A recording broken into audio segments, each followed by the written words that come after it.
मान लीजिए आपको दही बहुत पसंद है, इसलिए आप हर रोज स्कूल के बाद ठीक 4 बजे दुकान से ताजी दही खरीदने जाते हैं। और क्योंकि आप जल्दी से जल्दी दही खरीद के खाना चाहते हैं, इसलिए आपको दुकान पर लाइन में इंतजार करना पसंद नहीं है। इसलिए आपने तय किया कि आप ठीक 4 बजे जब दही की दुकान पर जाते हैं, उस समय दुकान पर लाइन में खड़े लोगों की संख्याओं की प्रायिकता का अध्ययन करेंगे। इसके लिए आपने अगले 50 दिनों तक ठीक 4 बजे दुकान में खड़े लोगों की संख्याओं को ऑब्जर्व किया और उन अध्ययनों के आधार पर आपने एक श्रेणी बनाई। चलिए मैं यहां 2 कॉलम्स बना लेता हूं। बाईं तरफ लाइन साइज मतलब लाइन में खड़े लोगों की संख्या है, और दाहिनी ओर टाइम्स ऑब्जर्व्ड यानी जितनी बार आपने उतने लोगों को लाइन में देखा। ये OBSERVED ऑब्जर्व्ड है। अपने अध्ययन में आपने पाया कि ठीक 24 बार दुकान पर लाइन में कोई नहीं था। इसे लिखते हैं तो यहां 0 और यहां 24 होगा। और लाइन में सिर्फ एक व्यक्ति ठीक 18 बार था, फिर 2 लोग 8 बार थे, और 50 दिनों में आपने कभी भी 2 से ज्यादा लोगों को लाइन में नहीं देखा। लगता है दुकानदार बहुत फुर्तीला है।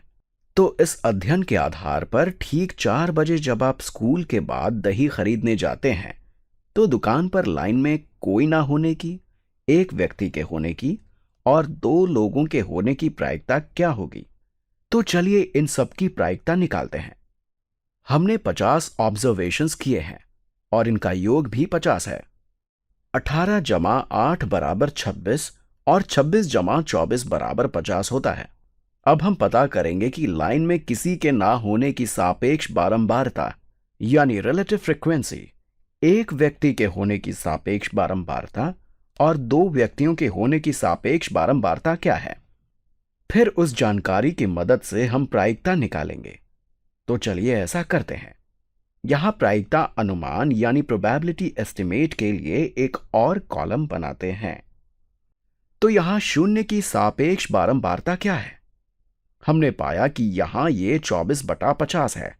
24/50 0.48 के बराबर है। आप ये भी कह सकते हैं कि ये 48% है। अब लाइन में एक व्यक्ति के होने की सापेक्ष बारंबारता क्या है? आपने देखा कि यह 18/50 है, और 18/50 बराबर 0.36 होता है, जिसे आप 36% भी लिख सकते हैं। और अब अंत में दुकान पर 2 व्यक्तियों के लाइन में खड़े होने की सापेक्ष बारंबारता 8/50 जो कि 0.16 के बराबर है, इसे 16% भी लिख सकते हैं। यहां रोचक बात यह है कि यहां आप 50 अलग अलग दिनों पर लाइन में खड़े लोगों की संख्याओं का सैंपल मतलब प्रतिदर्श लेकर प्रायिकता का अनुमान निकाल रहे हैं। जरूरी नहीं कि हमेशा यही स्थिति हो, लेकिन हम कह सकते हैं कि ये एक अच्छा अनुमान है, क्योंकि हमने 50 ऑब्जर्वेशंस के आधार पर यह अनुमान प्राप्त किए हैं। तो यहां लाइन में किसी के ना होने की प्रायिकता 48% है, लाइन में एक व्यक्ति के होने की प्रायिकता 36% है, और 2 व्यक्तियों की होने की प्रायिकता 16% या 0.16 है। और ये सभी प्रायिकताएं उचित हैं, क्योंकि याद रखिए कि उचित प्रायिकता के लिए जरूरी है कि वो 0 से 1 के बीच में हो। और अगर आप इन सभी संभावित घटनाओं को देखें तो इनका योग 1 होना चाहिए। हालांकि वास्तविक जीवन में ऐसा नहीं होता है, लाइन में और अधिक लोग हो सकते हैं, लेकिन यहां हमने सिर्फ इन्हीं 3 घटनाओं को उदाहरण के लिए लिया है, और इसके अनुसार इनका योगफल 1 होना चाहिए। चलिए देखते हैं कि ऐसा है या नहीं। 36 जमा 16 बराबर 52 होता है, और 52 जमा 48 बराबर 100%, जो कि 1 के बराबर है। चलिए अब इस जानकारी की मदद से एक और रोचक प्रायिकता निकालते हैं। मान लीजिए आपने सोचा है कि मैं अगले 2 सालों में उस दुकान पर 500 बार और जाऊंगा। तो अपनी इस प्रायिकता के अनुमान, जिसमें हमने लाइन में किसी के ना होने की, एक व्यक्ति के होने की और 2 व्यक्तियों की होने की प्रायिकताएं निकाली हैं, इन ऑब्जर्वेशंस के आधार पर अगले 500 बार में आप कितनी बार एक्सपेक्ट कर सकते हैं कि दुकान पर 2 व्यक्ति लाइन में होंगे।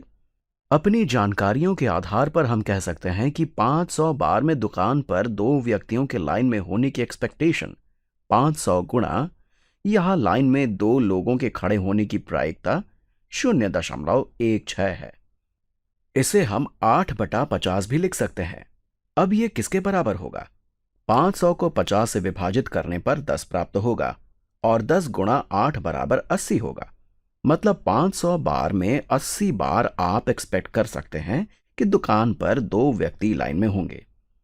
जरूरी नहीं कि ऐसा ठीक 80 बार ही होगा, लेकिन हमारे ऑब्जर्वेशंस के आधार पर हम कह सकते हैं कि ये एक अच्छा अनुमान है और ऐसा होने की भी पूरी संभावना है। ये सिर्फ एक संयोग ही है कि 50 बार में आपको सिर्फ 8 बार ही लाइन में 2 व्यक्ति मिले। हालांकि ये एक अच्छा अनुमान है, लेकिन फिर भी हो सकता है कि आपको 500 बार में से 85 बार लाइन में 2 व्यक्ति मिलें, या ये भी हो सकता है कि सिर्फ 65 बार ही लाइन में 2 व्यक्ति मिले। कुछ भी हो सकता है। दरअसल हम यहां प्रायिकता का सिर्फ अनुमान लगा रहे हैं, क्योंकि सटीक प्रायिकता निकाल पाना बहुत कठिन है। लेकिन आप अलग अलग दिनों में लाइन में खड़े व्यक्तियों के सैंपल्स के आधार पर अनुमान लगा सकते हैं। तो इन ऑब्जर्वेशंस का प्रयोग कर आप एक उचित एक्सपेक्टेशन निकाल सकते हैं, लेकिन किसी भी प्रयोग के आधार पर आप ये नहीं कह सकते कि अगले 500 बार में सटीक 80 बार ही आपको लाइन में 2 लोग मिलेंगे।